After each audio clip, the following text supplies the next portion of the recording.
நம்ம ஒரு 2 ஊருக்கு போயிட்டு வந்தாலே நமக்கு ஒரு ஐடியா கிடைக்கும். இப்ப இவரு அநேகமா ஒரு 10, 20 சென்டருங்கள்ல பேசியிருக்காரு. 10 மாவட்டங்கள கலந்து இருக்கிறாரு.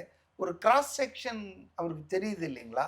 எஸ். அதனால எனக்கு என்னவோ is right. Okay. He will form the government after the elections தான் ஓகே நினைக்கிறேன். சார். இப்போ நெறைய விஷயங்கள் ஷேர் பண்ணீங்க.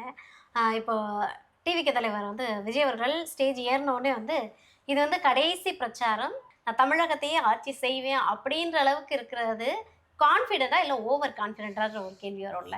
இதுக்கு நான் 2 வகையான பதில் சொல்றேன். 1 தொகுதிக்கெல்லாம் ஊர் ஊரா போயிட்டு வந்து தான் ஜெயிக்க முடியும்ன்றத தவறாக பொய்யாக்கியவர் எம்ஜிஆர்.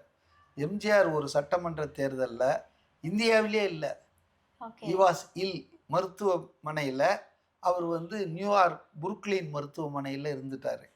இந்த தேர்தல் பிரச்சாரம், தேர்தல் முடியிற வரைக்குமே, ஜெயிக்கிற வரைக்குமே அவர் வரல. ம்.